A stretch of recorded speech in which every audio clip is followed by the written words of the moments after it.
It's no secret at all that it's really hard to get a job in France, and especially if you don't speak any French at all, it can feel almost impossible. To be honest, even if you do speak French, but you're just not like super 100% native fluent, it's still like really hard to get a job in France. But if you've decided that that's the route that you want to go, you want to get a job in France and you don't really speak French that well, in this video, I'm going to share with you my mental framework of getting a job in France when you don't speak French. Let's get into it. Okay, so the first thing that you need to know is that there are 4 different types of companies in France. And we can divide those 4 different types of companies into big companies and small companies.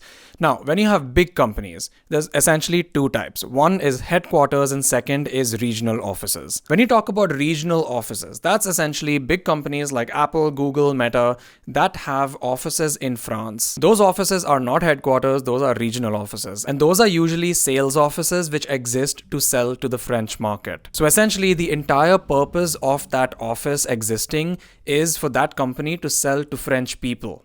If you try to get a job at an office like that, you are definitely going to have to speak French. So trying to find non-French speaking or English speaking jobs at companies like that, which have regional offices in France, is probably going to be a bit of a waste of time. So unfortunately, companies like Apple, Google, Meta, it kind of rules them out if you're looking for an English speaking job in France. But now there's the other kind of big company office in France, and those are headquarters. There's actually 2 different types of headquarters in France. One is EMEA headquarters.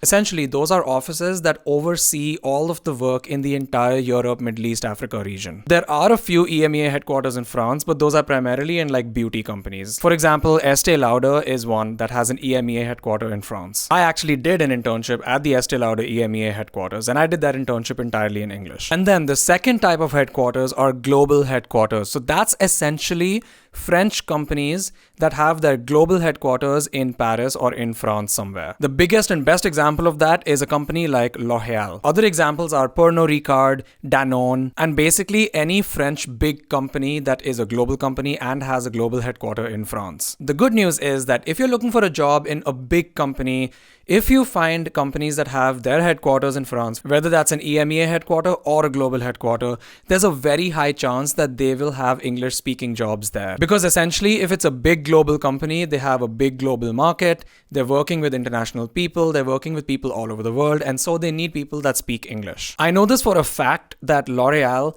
does not require you to speak French if you're working in their global headquarters. I also know from personal experience with Estée Lauder that I completely only spoke English during my entire internship there. But yeah, the key is that it has to be a headquarter. Now let's talk about small companies. Also, welcome to my kitchen. Getting back to small companies. When it comes to small companies, again, there's 2 different types of small companies.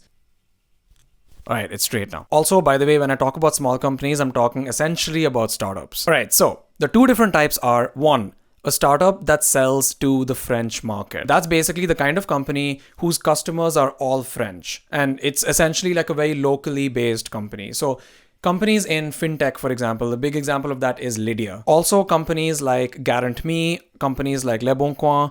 Essentially, those are all companies that sell to the French market. All of their customers are French, and so they will require you to speak French if you have a job over there. The second kind of startup is a startup that has a global customer. There's actually a lot of those, and the company that I work at right now is one of them. So if you're looking for a job in English, you want to target the second kind of startup, which is a company that has a global customer. Because if the company has a global customer base, all of their marketing is going to be in English, all of their customers are going to speak English, and essentially, at a company like that, you speaking English is going to be an asset and not a burden. Because of course, if they're going to be marketing to a global customer in English, they're going to benefit from you being an English native person or an English native speaker. So essentially, to recap, between big companies and small companies, if you want to get a job that only requires you to speak English, you want to prioritize 2 types of companies. One is big companies that have a headquarter in France, whether that's an EMEA headquarter or a global headquarter. The other type of company to prioritize is a startup that has a global customer base. And now, so with this in mind, you can go on LinkedIn, and when you go on job listings,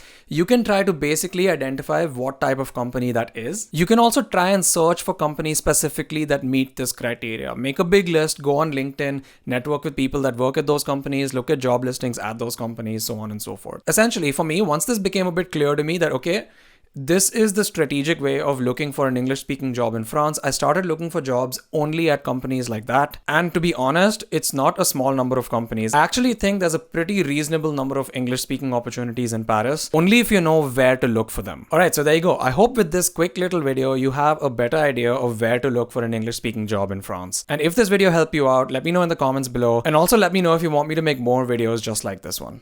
See you guys in the next one.